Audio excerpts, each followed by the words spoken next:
I am Thomas, and I am here in Westfield, New Jersey, at the Fairview Cemetery, where actually Whitney Houston is buried. I did do a video on Whitney Houston as well. But I'm back visiting the grave of the List family. That's spelled L-I-S-T, which is right in front of us. We have Patricia,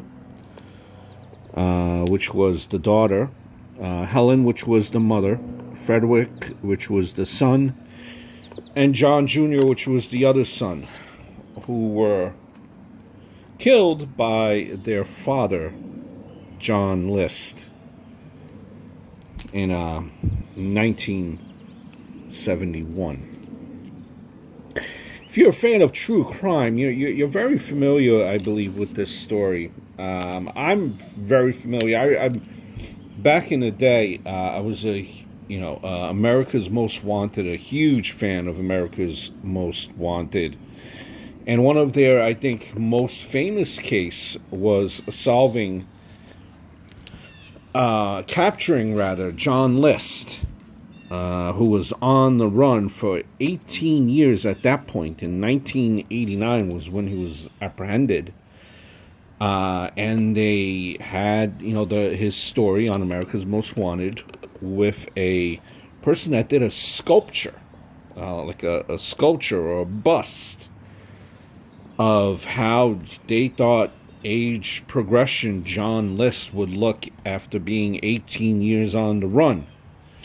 And it was to a T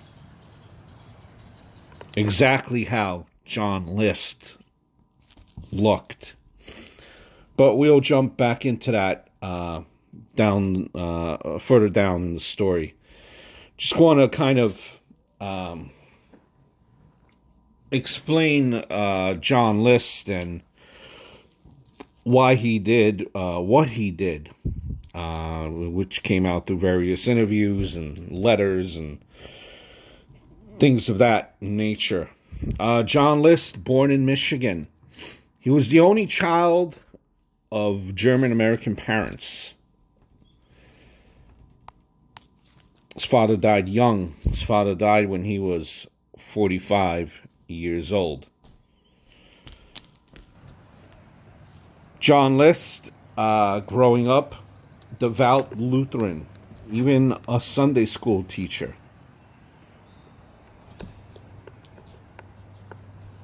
Lutheran Sunday school teacher. In 1943, he enlisted in the United States Army and served as a laboratory tech during the World War II.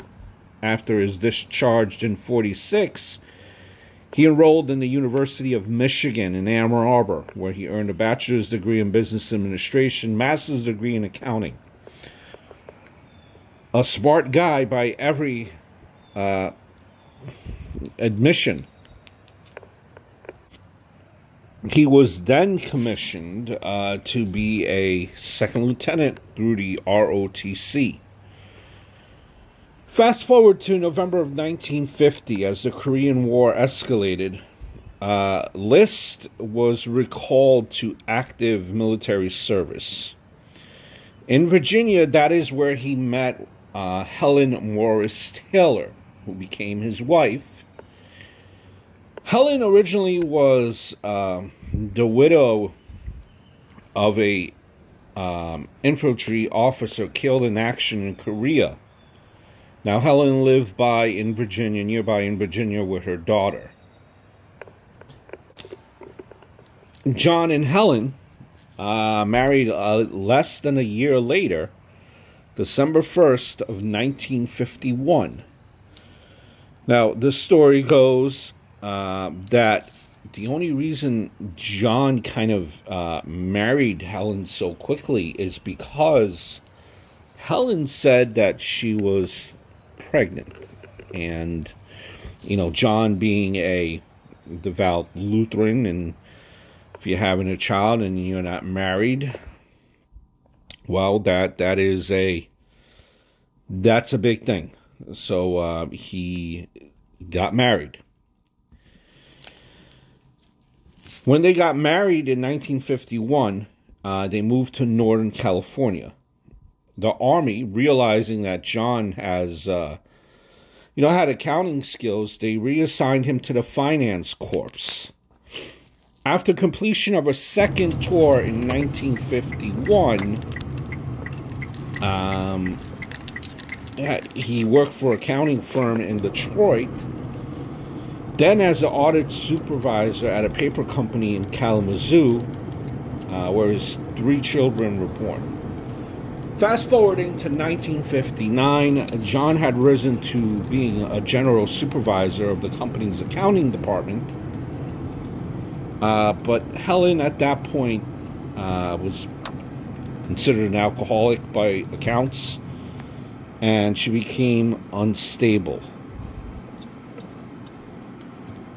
Now, mind you, 8 years later, John initially married Helen because Helen said that she was 9 months pregnant. Take the next left onto Lawrence Avenue. Not the case.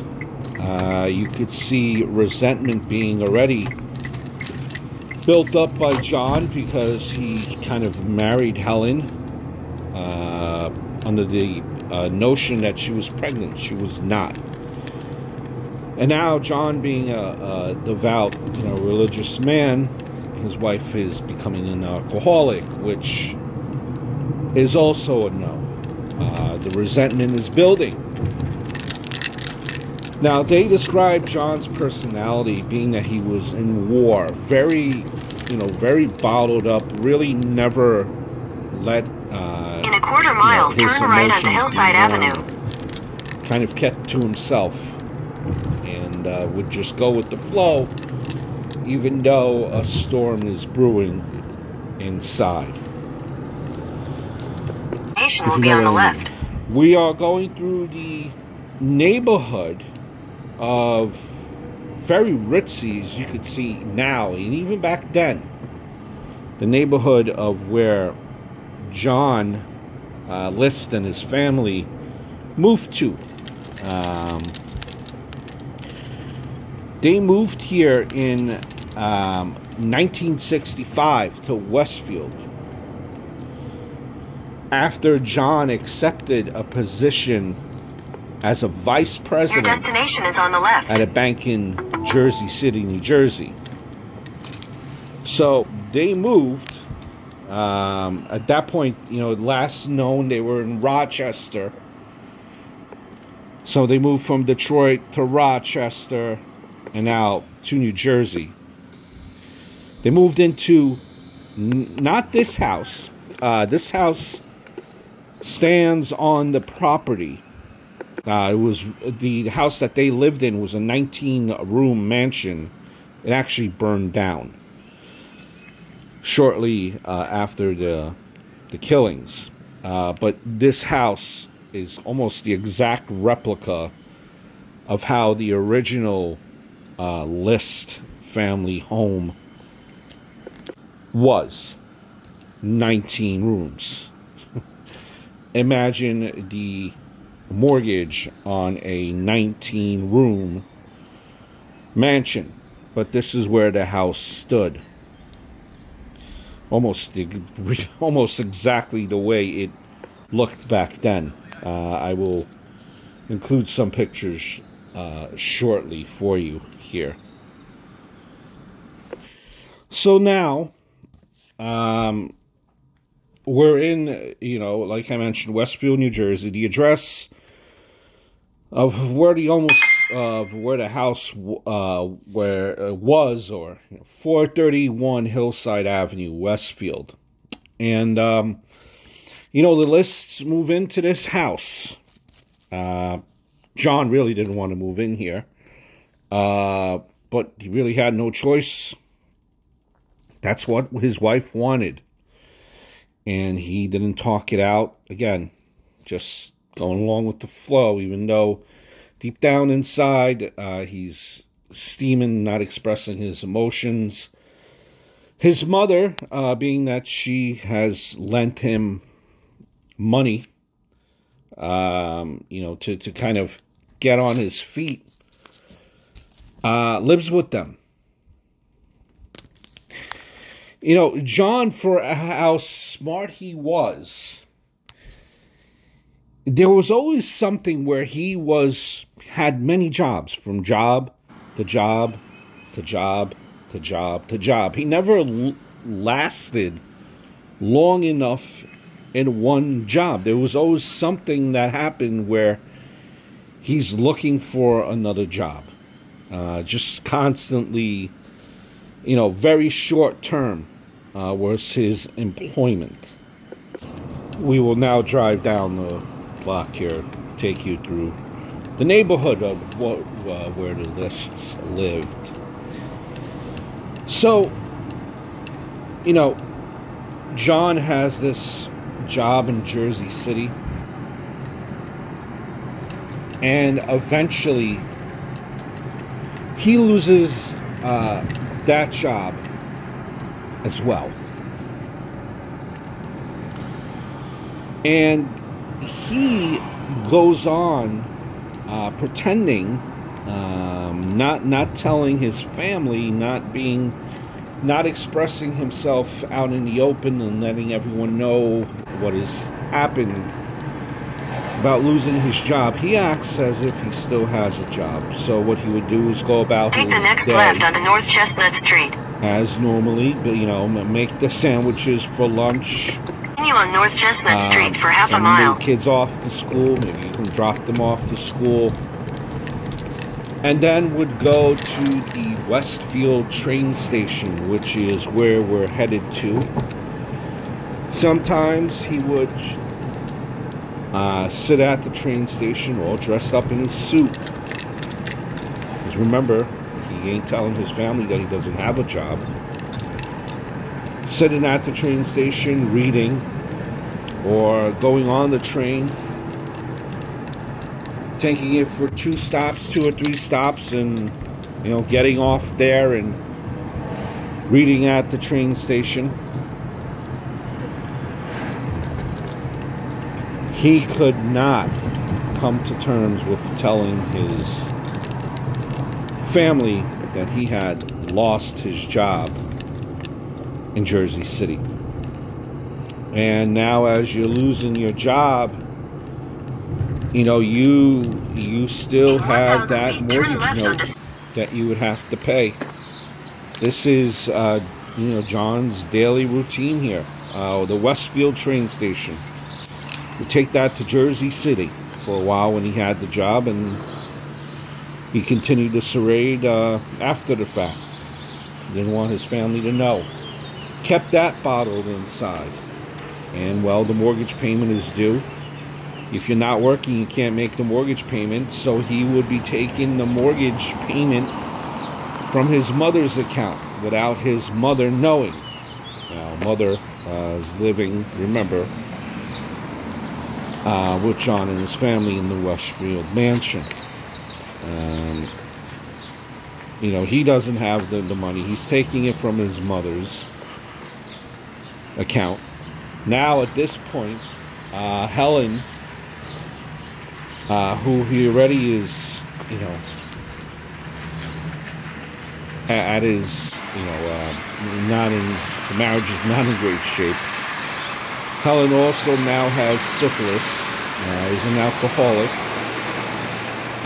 and the syphilis has been noticeable.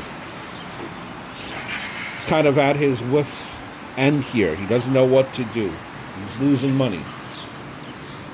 And at the same time, his kids are getting older. His daughter is in high school. Trying to find herself, I guess, is the right way to phrase it. Trying to do her own thing, find herself. She wants to become an actress in the school play, right? And that kind of bothers John, right? It bothers John because an actress really would, being an actress, how is that living the Lutheran lifestyle. Didn't see how that would keep her in the right path of God, so to speak. And let's not forget, Helen has already not been going to church. He doesn't like that.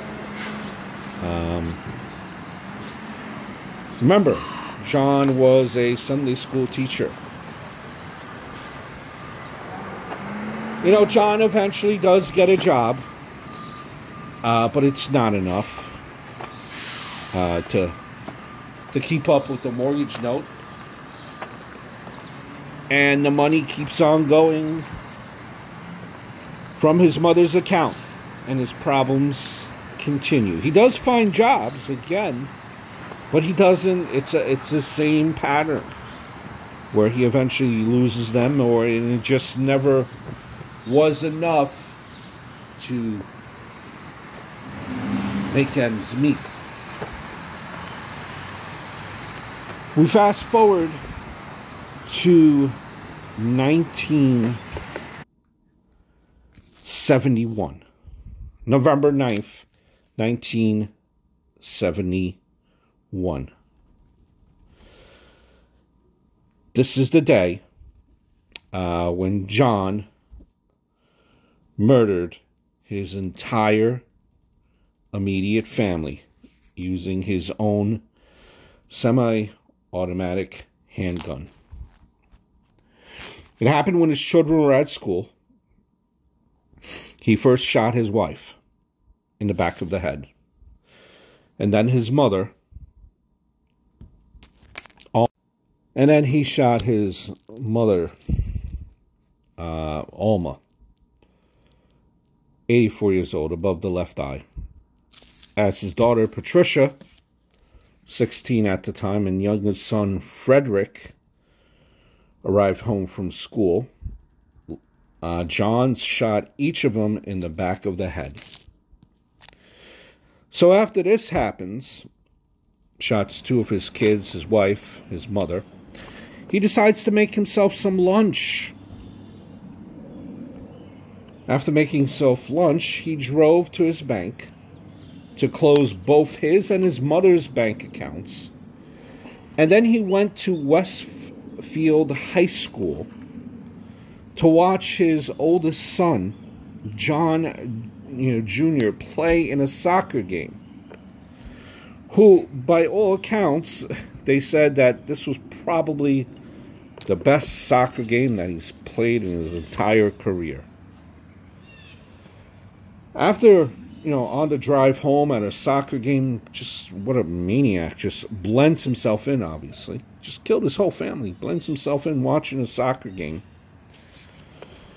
After he drove, himself and his son home, John shot his son repeatedly 10 times because apparently his son attempted to defend himself 10 times.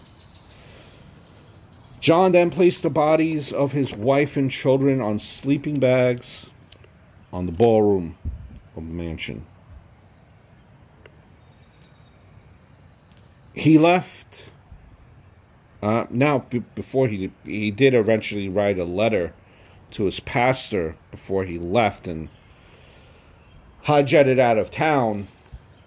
His car was found in JFK. But, he also called schools, mail, everyone just to cover his tracks. So school, post office, hold the mail. The kid were going on vacation to the school. So he gave himself an opportunity to give a head start. So everyone thought that they didn't hear from him. That was common. They went away. So he got a head start. Drove down to JFK, abandoned his car at JFK and took off. Just left. But, before he did leave, he wrote a letter to his pastor, trying to kind of explain, kind of give his instructions, what to do and how to close the estate. It was a 5-page letter, and we're actually going to take you to where. So we're on the way to where the Lists worship, which is also in Westfield. And this is the letter that he wrote to his pastor. Some of it here. I am sorry to add this additional burden to your work. I know that what has been done is wrong from all that I have been taught. Take the next left onto East And Broad that Street. any reason that I might give will not make it right. But you are the person, you are the one person that I know that while not condoning this, will at least possibly understand why I felt that I had to do this. 1. I wasn't earning anywhere near enough to support us. Everything I tried seemed to fall to pieces. True, we could have gone bankrupt. Turn maybe left gone on onto welfare. Calvert Way Place. 2. But that brings me to my next point. Knowing the type of location that one would have to live in, plus Take the the next environment left for onto the West children, Dudley Avenue, then turn left. plus the effect on them knowing they were on welfare was Take just the more next than left I onto thought Clark Street, they then turn could and left onto should Calvert endure. Way Place. I know they're willing to cut back, but this involved a lot more than that. 3.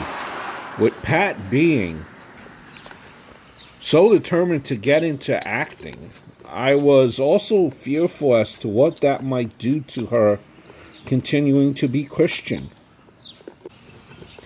I'm sure it wouldn't have helped. There is the church where they worship. Also, with Helen not going to church, I knew that this would harm the children eventually in their attendance. I had continued to hope that she would begin to come to church soon. But when I mentioned to her that Mr. Jutsi wanted to pay her an elder's call, she just blew up and said she wanted her name taken off the church rolls. Again, this could have only an adverse result for the children's continued attendance. So that is the sum of it. If any one of these had been the condition, we might have pulled through it. But this was too much. At least I'm certain that all have gone to heaven now. If things had gone on, who knows if this would be the case. Of course, mother got involved because doing what I did to my family would have been a tremendous shock to her at this age. Therefore, knowing that she's also Christian, I felt it best that she be relieved of the troubles of this world, and that would have hit her.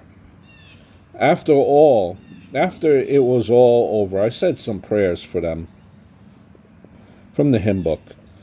That was the least that I could do. Now for the final arrangements. Helen and the children have all agreed that they would prefer to be cremated. Please see to it that the costs are kept low. For mother, she has a plot at the Frankenmoth Church Cemetery. Please contact Mr. Herman, Route 4, Vassar, Michigan. He's married to a niece of mother's and knows what arrangements are to be made. Also, I'm leaving some letters in your care. Please send them on and add whatever comments you think appropriate. Also, I know what will happen to the books. I don't know what will happen to the books and personal things. But to the extent possible, I'd like for them to be distributed as you see fit. Some books might go to the school or church library. Originally, I had planned for this November 1st, All Saints' Day, but travel arrangements were delayed. I thought it would be an appropriate day for them to go to heaven. As for me, please let me be dropped from the congregation rolls. I leave myself in the hands of God's justice and mercy. I don't doubt that He is able to help us, but apparently He saw fit not to answer my prayers the way I had hoped He would have answered. Also, I am sure many will say, how could anyone do such a horrible thing? My only answer is, it isn't easy and was only done after much thought. John got hurt more because he seemed to struggle longer. The rest were immediately put out of pain. John didn't consciously feel anything either. Please remember me in your prayers. I will need them whether or not the government does its duty as it sees fit. I'm only concerned with making my peace with God. P.S. Mother is in the hallway in the attic, 3rd floor. She was too heavy to move. John. And then he took a nap and hightailed it. Again, went to JFK in New York, maybe about 60 miles out, and then was on the run. On the run for 18 years. And changed his name. Had a good job. And again, in the line of accounting. Even got married. He even said that America's Most Wanted was his favorite show. And he will watch it religiously. Got involved in the church again out there in Colorado, I believe, is where he had settled. He felt, years later after he was captured, that what he did was still the right thing. That his family could not endure a life of poverty or being on, having to downsize. His family couldn't afford it. His poor family could not handle it, according to John. The irony in all of this, too, like I mentioned, that original house that they lived burned down. But there was a Tiffany stained glass window, which back then in 1971 was worth $100,000 roughly. $100,000 in 1971, that's a ton of money. Had they known, this would have helped out a lot, I'm sure. But something tells me that John just really wanted to live and start anew. And start a new life without his family. That was always in the cards and in the plan. Now, after he was caught, apprehended in 1990, convicted of murder, 5 consecutive life terms, passed away in 2008.